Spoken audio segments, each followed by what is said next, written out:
Hey guys, what's going on? James here, and in this video today, we're going to be talking about how the Atlanta Falcons have hired Rams defensive coordinator Raheem Morris as the team's new head coach. This means that the NFC South head coaches have been finalized. You have Tampa Bay Buccaneers and Todd Bowles. You have Dennis Allen in the New Orleans Saints. You have former Tampa Bay Buccaneers offensive coordinator Dave Canales and the Carolina Panthers. And now you have Raheem Morris and the Atlanta Falcons, former Rams defensive coordinator. Now, Raheem Morris has been with the Rams for a good long while. He has been a part of the Rams organization for a good long while as well, but Bucs fans will remember that Raheem Morris was with the Tampa Bay Buccaneers for a long time, was actually a former head coach of the Tampa Bay Buccaneers. You take a look over on the right-hand side of your screen.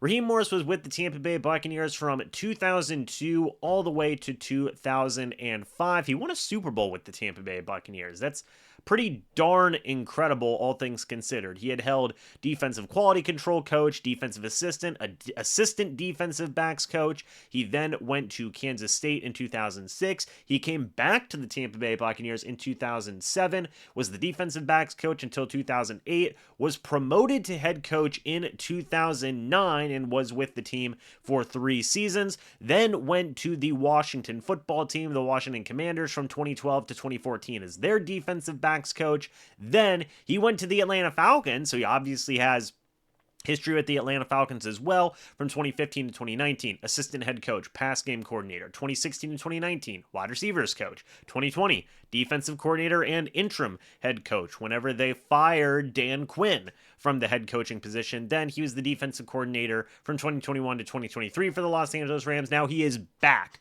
with the Atlanta Falcons. So a lot of experience, not just in the league, but specifically in the NFC South here for Raheem Morris. And I remember I did a whole thing talking about Raheem Morris here on the channel. And when he was brought in, he was young, he was hungry. That was the entire vibe of the Tampa Bay Buccaneers. Now things didn't work out. Things didn't go the way they were meant to go. Josh Freeman didn't end up panning out. Raheem Morris didn't end up panning out. It is what it is.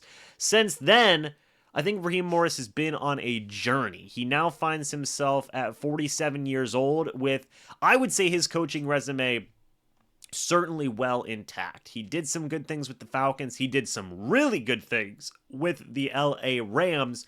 And his second go around here as a head coach in this league is definitely going to be an interesting one to pay attention to and follow moving forward. But it's so interesting, right? Like the connections here with the Tampa Bay Buccaneers. Of course, you have Todd Bowles. He's on the Buccaneers currently.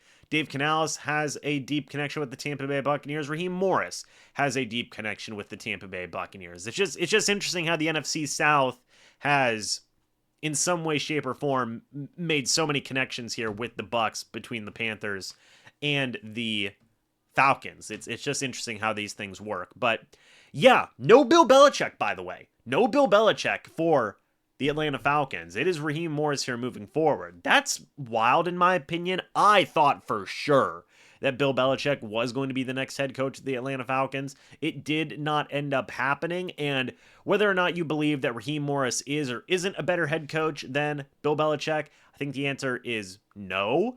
But what was so interesting about this is, did Bill Belichick want control of the roster? That was a big question there. And if the answer is yes, I would understand why the Falcons didn't hire him. In my opinion, I don't doubt Belichick's ability as a coach. I really don't. I incredibly doubt his ability as a roster builder. And if Raheem Morris is going to have a situation where he's not going to have control of the roster, it's going to be more of a general manager, I would say that is it is what it is, I'm saying this is non-biased. I think that that's a better situation for the Falcons than bringing in a guy like Bill Belichick who would want control of the roster and might not necessarily do a good job. But this does affect the Tampa Bay Buccaneers. Obviously, this is a guy that has connection to the Tampa Bay Buccaneers. Obviously, this is a new head coach into the organization.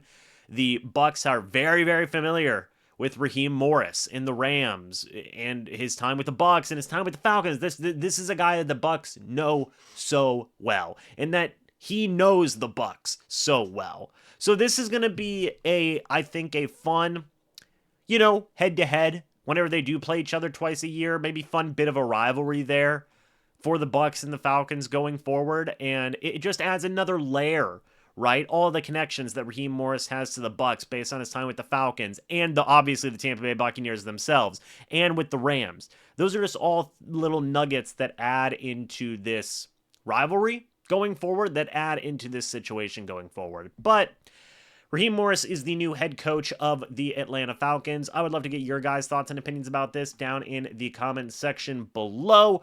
Who do you guys think the top head coach in the NFC South is now? A lot of guys either, well, let's talk about it like this. You have a guy who's now a first-year head coach in Dave Canales, right? And then you have three guys in Dennis Allen, Raheem Morris, and in Todd Bowles who all have now their second go-around as a head coach in the league.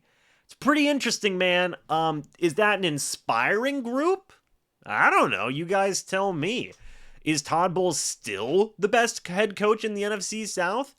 It's debatable. It really is debatable, man. I think the answer could still very well be yes. But of course, we'll have to wait and see what happens with Raheem Morris on his second go-around and with Dave Canales in his first year as well.